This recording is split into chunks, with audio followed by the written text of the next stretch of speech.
Hello students, western political thinkers के व्याख्यान की श्रृंखला में हम मैकियावली आधुनिक युग के जो विचारक हैं उन पर चर्चा कर रहे हैं, निकोलो मैकियावली पर। पिछली कक्षा में हमने मानव स्वभाव पर मैकियावली के विचारों को देखा था। आज की क्लास में हम मॉरलिटी और रिलीजियन पर यानी कि नैतिकता और धर्म पर मैकियावली के क्या विचार हैं और कि इन विचारों को हम इसलिए जानने का प्रयास कर रहे हैं क्योंकि मैकियावली के जो विचार हैं ये अपने समय से बहुत आगे के, या हमें कहें कि आज की शताब्दी में भी इन विचारों का अनुसरण किया जाता है,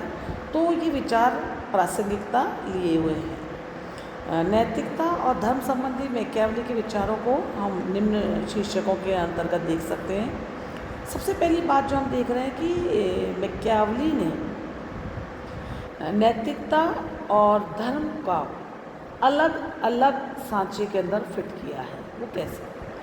हम ये देखते हैं कि नैतिकता और धर्म संबंधी जो मैकियावली के विचार हैं वो यूनानी जो विचारक हैं या फिर जो मध्ययुगीन विचारक हैं उनसे बिल्कुल डिफरेंट हैं। और हम ये भी देखते हैं कि मैकियावली ने जिस अनुपात में राजनीति और धर्म को अलग किया है, बिल्कुल उनका पृथक्करण कर दिया है, उस मात्रा में या उस अनुपात में कोई भी प्राचीन या मध्ययुगीन विचार वहाँ तक पहुँच नहीं पाता है। सबसे पहले हम देखें यूनानी विचारकों में, तो हम देखेंगे कि अरस्तु ने भी राजनीति और नैतिकता का पृथक्करण किया था, लेकिन उन्होंने राज्य की सुरक्षा के संबंध में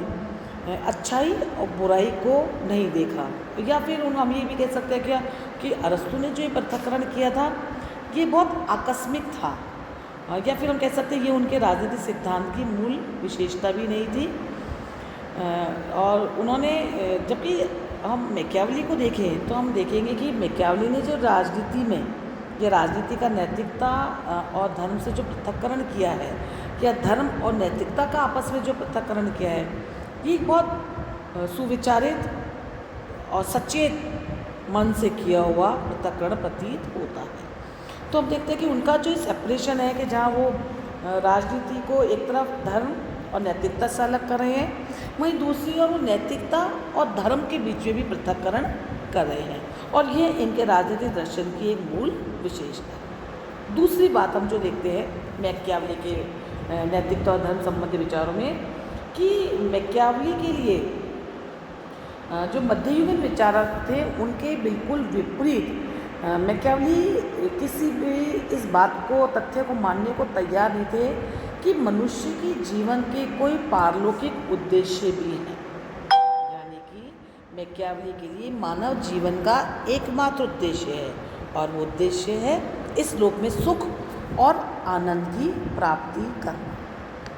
तो मैकियावली से पूर्व जितने भी विचारक हैं, चाहे थॉमस एक्विनास है, सेंट ऑगस्टाइन है, मार्सिली ऑफ मैडुआ है, तो वो मैकियावली किसी भी प्रकार की ईसाई धर्म की मान्यताओं को स्वीकार नहीं कर रहे हैं। उन्होंने कहा कि मानव जीवन का कोई भी पारलौकिक उद्देश्य नहीं है, और वो ये भी कह रहे हैं साथ ही साथ कि मनुष्य के भविष्य, अपने भविष्य के लिए किसी भी दैवीय कानून के आशीर्वादों की आवश्यकता नहीं है। मैकियावली का मानना है कि मानव का एक ही उद्देश्य है, और वह उद्देश्य है इस जीवन में, इस लोक में सुख और आनंद की प्राप्ति करना। और यह जो आनंद है ये सिर्फ भौतिक क्षेत्र में ही नहीं है, अपितु जो गैर भौतिक क्षेत्र है, जैसे महानता, शक्ति, प्रसिद्धि, इनकी प्राप्ति मनुष्य को करे, यही उसके जीवन का लक्ष्य है। तो दूसरी बात हम ये देखते हैं कि वो ये मानते हैं कि मनुष्य का जीवन का उद्देश्य इस लोक में सुख और आनंद की प्राप्ति करना है। बाद में हम जर्मी बेंथम के विचारों में इस टॉपिक को या इस पॉइंट को और अच्छे से देखेंगे। तीसरी बात जो मैकियावली के धर्म और नैतिकता संबंधी विचारों में आती है कि वो राज्य सिद्धांत में या राज्य के पॉलिसी मेकिंग में या राज्य के प्रशासनिक संचालन में नैतिक सिद्धांतों को या मॉरलिटी को बिल्कुल अस्वीकार कर देते हैं। यानी कि मैकियावली से पूर्व जो ईसाइयत के जो सिद्धांत थे, जो मध्ययुगीन विचारक थे कि शासक को नम्र तो होना चाहिए, विनीत होना चाहिए, बहुत प्यार से अपनी जनता नागरिकों से व्यवहार करना चाहिए,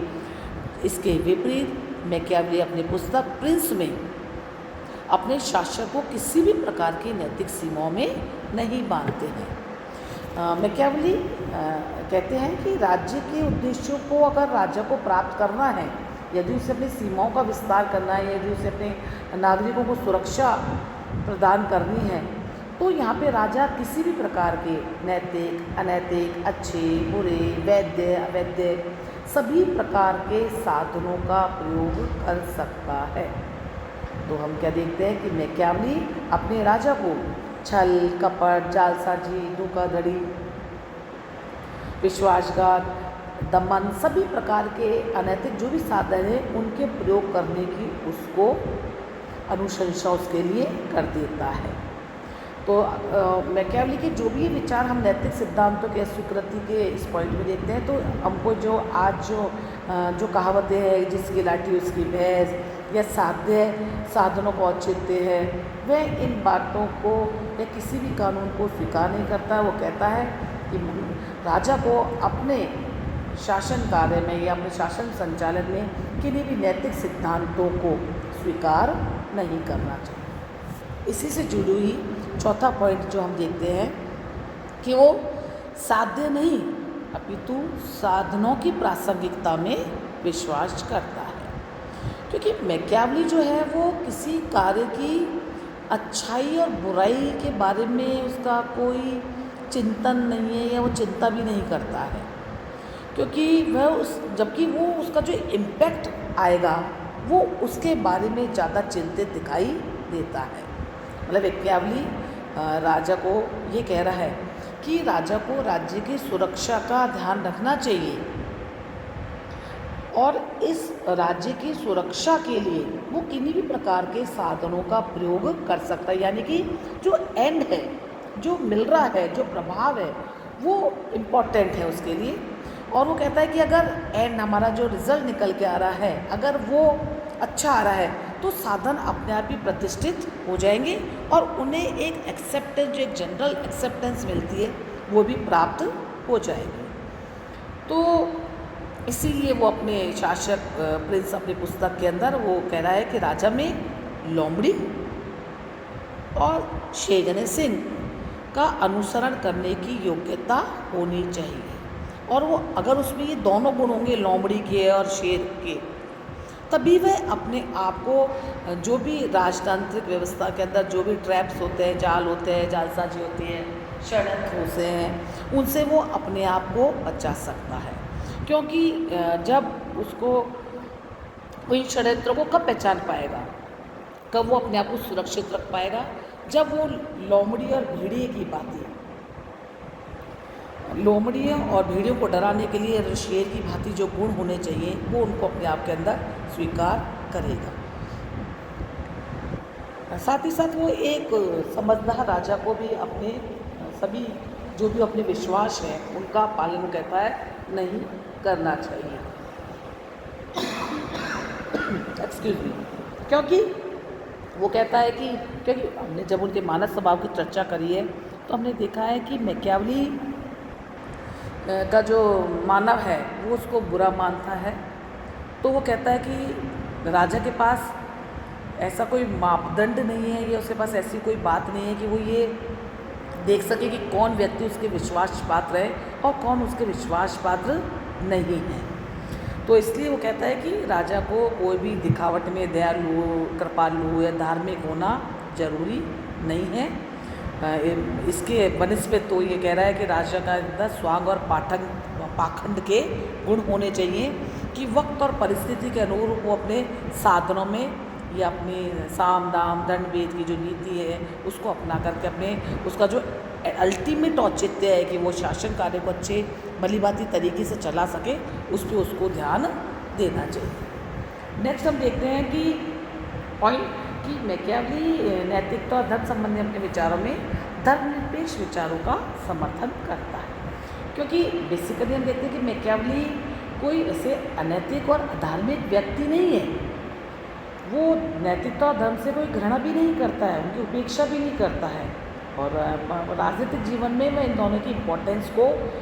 और इनके रोल को भी समझता है, और ये भी समझता है कि साधारण जनता का जो व्यवहार है उसमें उसको नैतिक होना भी चाहिए। लेकिन इसके साथ ही साथ उस समय की जो मैकियावेली की जो स्थितियाँ हैं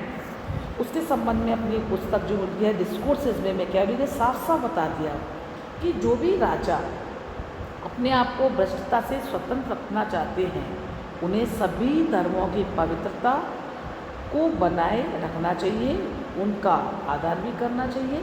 क्योंकि किसी भी देश के पतन का इससे बढ़कर और कोई संकेत नहीं है कि वहाँ धर्म की भर्त्सना की जाती है। तो हम ये देखते हैं कि वो धर्म और नैतिकता के बारे में विचार अपने व्यक्त करता है और उनके बारे में नियम भी बनाता है, लेकिन साथ ही साथ वह कोई अधार्मिक व्यक्ति प्रतीत नहीं होता। साथ ही साथ मैकियावेली जो है उसके लिए वह कहता है कि राजा के लिए दोहरे नैतिक मानदंडों की तो स्वीकृति है नैतिकता के क्षेत्र में, लेकिन जो नागरिक है उनमें सद्गुणों की आवश्यकता है। वह कह रहा है कि राज्य के उद्देश्यों की प्राप्ति के लिए राजा नैतिक अनैतिक दोनों प्रकार के प्रयोग कर सकता है, लेकिन साथ ही साथ जो नागरिक है उनके अंदर उच्च नैतिक गुणों की आवश्यकता होनी चाहिए। क्योंकि मैकियावेली का कहना है कि जो सेना है वो बंदूकों से उतना ही लड़ती है जितना वह मनोबल के आधार पर लड़ती है। इसलिए बुद्धिमान शासक को ये चाहिए कि वह देखे कि बंदूक और मनोबल दोनों सर्वश्रेष्ठ किस्म के हों, यानी कि एक बंदूक, यहाँ बंदूक से तात्पर्य शासक की शक्ति है और मनोबल से तात्पर्य उसके जो नागरिक हैं उनका किस प्रकार का नैतिक आचरण है, उनका किस प्रकार का नैतिक चरित्र है। तो वो ये अपने शासक को कह रहा है कि उसको दोनों ही स्थितियों में, चाहे शक्ति की से संबंध बंदूक का जो सिंबॉलिक वो बात बता रहा है या मनोबल की जो वो बात कर रहा है कि ये बहुत सर्वश्रेष्ठ किस्म के होने चाहिए। यहाँ वह निजी जीवन के अंदर या नागरिकों के लिए के आचरण में सरलता, मितव्ययता